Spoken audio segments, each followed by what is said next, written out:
تو اب بات یہ ہے کہ آج پارلیمان میں جو میں نے تقاریر سنی ہے مختلف لوگوں کی، اس سے تو میں، آپ یقین کیجئے کہ میں بالکل حیران نہیں ہوا، لیکن یہ ہے کہ اس حد تک وہ تو کہتے ہیں کہ جناب دس از ڈو اور ڈائی مومنٹ فار اس، یا یہ رہیں گے، وہ آپ کو یاد ہے رانا ثناء اللہ نے ایک بات کہی تھی کہ یا یہ رہیں گے یا ہم رہیں گے.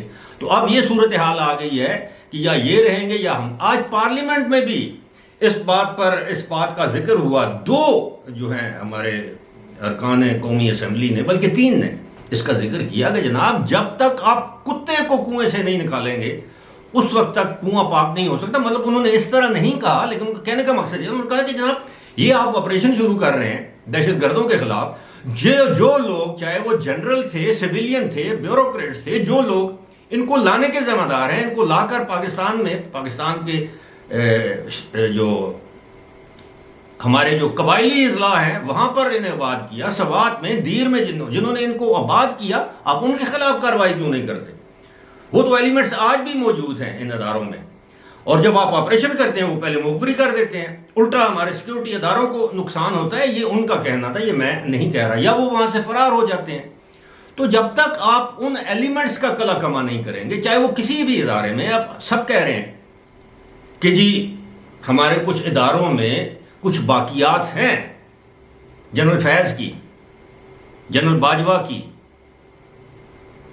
کچھ اداروں میں، اور سیاستدان کھل کر کہہ رہے ہیں کہ سپریم کورٹ میں جنرل فیض کی باقیات ہیں، اور کون ہیں ہم سب جانتے ہیں. تو جب تک آپ ان کو شٹ اپ کال نہیں دیں گے، چیک میٹ نہیں کریں گے قانون اور آئین کے دائرے کے اندر رہتے ہوئے، تو اس وقت تک تو آپ ذلیل و رسوا ہوتے رہیں گے.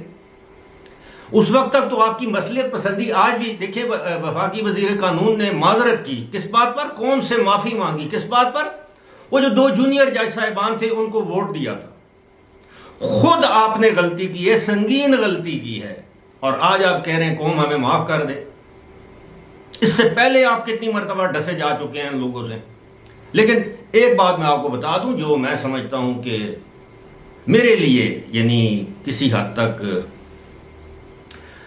سکون کا باعث کہہ لیں، اطمینان کا باعث کہہ لیں، وہ یہ ہے کہ اسلام آباد سے خبریں یہ ہیں کہ جناب معاملات 2-3 دن کے اندر لپیٹ دیے جائیں گے، سمیٹ دیے جائیں گے، طے کر لیے جائیں گے. اب اس کو جو بھی نام دیں، کیونکہ کل کے اجلاس کے بعد، اور پھر میں آپ کو یہ بھی بتا دوں کہ میرا خیال ہے 14-15 یا 15-16 کو کور کمانڈر کانفرنس بھی ہو رہی ہے جریان، ایک طویل عرصے کے بعد. اور یہ بھی کہا جا رہا ہے کہ شاید 2 روزہ کور کمانڈر کانفرنس ہو، یہ میرے علم میں نہیں ہے، لیکن کور کمانڈر کانفرنس ہو رہی ہے.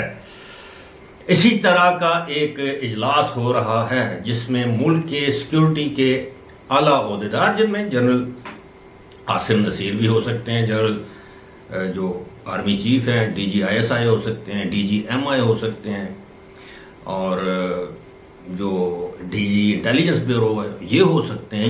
یہ بتائیں گے پارلیمنٹیرینز کو کہ حضور اصل گیم ہے کیا، اس میں بیرونی ہاتھ کون سے ملوث ہیں، کون سی ایسی طاقتیں ہیں جو اس وقت پاکستان کو معاشی طور پر کمزور کر کے اپنے مذموم مقاصد یا عزائم حاصل کرنا چاہتی ہیں. یہ آسان، یہ صرف الیکشن کا معاملہ نہیں ہے کہ پنجاب میں، خیبر پختونخوا میں الیکشن ہو جائیں.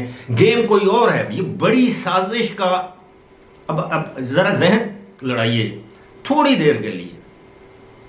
عمران خان صبح دوپہر شام، آپ کو یاد ہے نا 27 مارچ کے بعد صبح دوپہر شام امریکہ کو گالیاں دیتے تھے، میرے خلاف سازش امریکہ نے کی، میرے خلاف یہ کیا وہ کیا. آپ کو یاد ہے ہم امریکہ کی غلامی نہیں کر سکتے، ایبسولوٹلی ناٹ، ہم کوئی غلام ہیں. ساری باتیں آپ کو یاد ہوں گی، پرانی باتیں نہیں. اب امریکی کانگریس مین ان کی حمایت میں ٹویٹس کر رہے ہیں، خط لکھ رہے ہیں حکومت پاکستان کو. ڈائریکٹ تو نہیں لکھ سکتے، انہوں نے اپنے وزیر خارجہ کو خط بھیجا کہ حکومت پاکستان کے ساتھ احتجاج کرے. پاکستان کے اندرونی معاملات میں یہ مداخلت کر سکتے ہیں. اب کوئی ان سے پوچھے کہ جناب پاکستان میں انسانی حقوق کی خلاف ورزی تو آپ کو نظر آ گئی ہے، مقبوضہ کشمیر میں آپ کو انسانی حقوق کی خلاف ورزی نظر نہیں آتی، جہاں پہ نہایت مسلمانوں کو آئے دن شہید کیا جاتا ہے. آپ کو فلسطین میں یہودیوں کی، اسرائیلیوں کی بربریت اور ظلم نظر نہیں آتا، وہاں آپ کے انسانی حقوق کی پامالی نہیں ہوتی، وہ مسلمان یا انسان نہیں ہے۔ دنیا کے دیگر ممالک میں جو کچھ مسلمانوں کے ساتھ یا ایون انسانوں کے ساتھ جو کچھ کیا جا رہا ہے وہ آپ کو نظر نہیں آتا۔ آپ کو یہ نظر آتا ہے کہ علی امین گرفتار ہو گیا، جناب قانون کی دھجیاں بکھیر دی گئی۔ علی امین کو کیوں گرفتار کیا گیا ہے یہ کوئی نہیں جانتا، کہ اس نے کہا تھا میں اسلام آباد پر قبضہ کروں گا، آؤ، یہ دھمکی دی تھی۔ ایسی دھمکی تو آج دن تک ہمارا دشمن ملک ہے بھارت، اس نے نہیں دی، ایسی دھمکی تو طالبان نے نہیں دی۔ تو کیا اس کے ساتھ قانون، اگر امریکہ میں بیٹھ کر کوئی پاکستانی یا ایون امریکن یہ کہہ دے کہ میں آ رہا ہوں وائٹ ہاؤس پر قبضہ کرنے کے لیے یا واشنگٹن ڈی سی پر قبضہ کرنے کے لیے، تو کیا آپ اس کو اجازت دیں گے؟ اس کے لیے ریڈ کارپٹ بچھائیں گے، پھولوں کے ہار لے کر جائیں گے؟ کیا تھا نا ٹرمپ کے حامیوں نے کیپٹل ہل پر حملہ، تو کیا ہوا؟ 3 بندے آپ نے مار دیے، باقیوں کو آپ نے دہشت گردی کے الزام میں گرفتار کر لیا، وہ آج بھی مقدمات بھگت رہے ہیں۔ ہوا نا یہ؟ تو ہمیں اجازت دے دیں۔ اچانک عمران خان کی محبت کیوں جاگی؟ جناب بھائیوں، یہ ہے سارا سی پیک کا معاملہ۔ امریکہ نہیں چاہتا کہ سی پیک دوبارہ شروع، اور جب تک عمران خان کی حکومت تھی سی پیک بند رہا۔ امریکہ نہیں چاہتا کہ پاکستان چین کے قریب ہو، چین پاکستان میں سرمایہ کاری کرے اور پاکستان اپنے پاؤں پر کھڑا ہو جائے۔ امریکہ پاکستان کو توانا ایک طاقتور ملک کے طور پر نہیں دیکھنا چاہتا، اور چینیوں نے صاف کہہ دیا ہے کہ اگر اس شخص کو دوبارہ اقتدار میں لانے کی سازش کی جا رہی ہے تو ہمیں معاف کرو۔ یہ وجہ ہے اصل، اوپر لیول کی گیم ہی کوئی اور ہے۔ لیکن ہمارے یوتھی انصافی ہے، ان کے لیے عمران خان سے دنیا شروع ہوتی ہے، اس پہ ختم ہوتی ہے۔ ان کے لیے خدا نخواستہ نعوذ باللہ پاکستان جائے بھاڑ میں، خان کو وزیر اعظم بننا چاہیے، کہ وہ ایک مرتبہ پھر اس ملک کا بیڑا غرق کر کے جائے۔ فی الحال مجھے دیجیے اجازت، خدا حافظ۔